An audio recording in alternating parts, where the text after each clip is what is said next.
Hey home bakers, it's Jack here, bakewithjack.co.uk, bringing you your 65th bread making tip of the week. What is sourdough bread?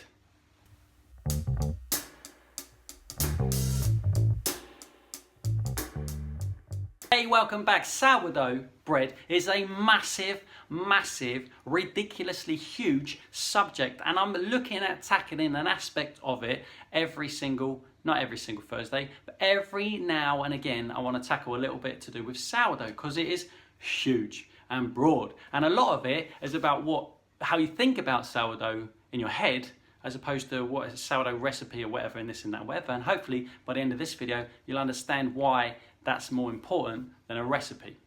Now, sourdough bread is bread from the olden days, the king of breads, if you like, or the queen of breads, if you like. And the reason is because of time.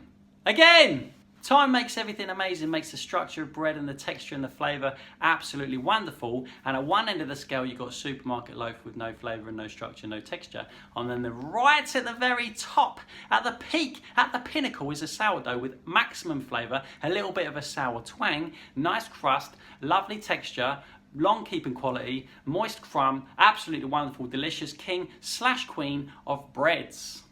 It's all down to time. So, in the olden days, all bread used to be sourdough. Sourdough used to be all that there is because baker's yeast wasn't around forever, right? Somebody invented baker's yeast, but before baker's yeast, you had a sourdough starter, which is essentially a ferment. You mix flour with water and leave it for a bit, and it ferments, like a lot of things do.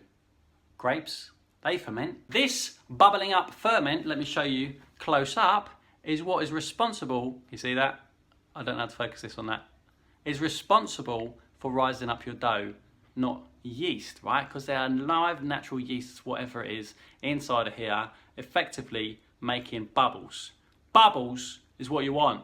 Bubbles is exactly what you want. Because bubbles is going to rise your dough. And if I take the little lid off this, oh, it smells wonderful. It smells wonderful. Let's have a little look inside. I wonder if I click on the screen, it might look in there. I don't know, is that working? Have a little look, right? Bubbles. This is foaming. And I'll tell you why it's foaming. It's because when I made it, I put this elastic band where it was, and now it's up here. It's definitely foaming. That's evidence of foam. And there are many different ways to make bread out of this, but effectively what you're doing is exactly the same process as making a yeasted bread, except you're using a sourdough starter instead of yeast. The main difference is yeast, baker's yeast, is like super ultimate power yeast, is able to rise the dough up in an hour, which is absolutely ridiculous compared to sourdough bread, because sourdough, you need to create a home for your yeast to multiply, to give it the strength and the numbers and the power to be able to rise your final dough. And that takes hours, and you'll see recipes everywhere. I'm not going to do your recipe at the moment. It will come in time, because I want to talk about more in the future about how to think about sourdough bread is more important than having a recipe about sourdough bread.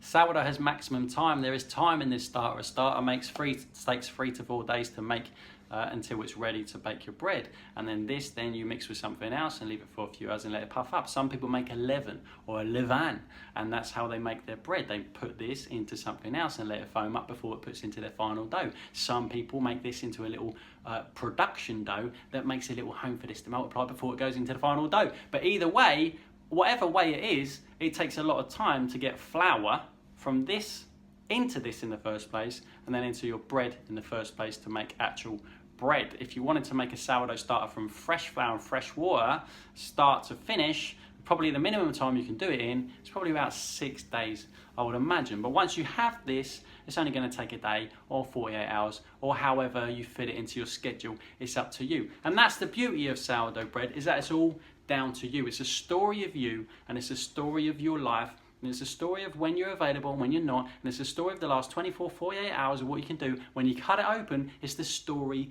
of you. I wanted to make this video as a little introduction to sourdough bread, and what it actually is: a bread risen with a starter instead of risen with yeast, and that's why it's so delicious. And I want to get right into it. In little bits and bobs, as I can, when I can, in the coming videos. If you're starting out in sourdough bread, you need the understanding. You don't need a recipe. If you start reading recipes, this is what I tell to everyone. If you start reading recipes or reading books, I've got tons of them. Reading books, reading recipes, reading blog posts, reading whatever about recipes, about what to do. Do this at 3 hours, do this at 8 hours, wait 16 hours and do that. It's absolutely crackers. It will drive you insane because the fact is, once you start mixing flour with water, it's the simplest thing in the world. You just need an understanding of what it's doing inside of your dough, and that's what I'm going to bring you in bits and bobs. If I made a big massive video right now, it would be head scramble situation. I feel like this way that I'm making videos actually is most convenient to me, and actually probably translates to you a little bit easier than a big whole load of information in a massive book, for example.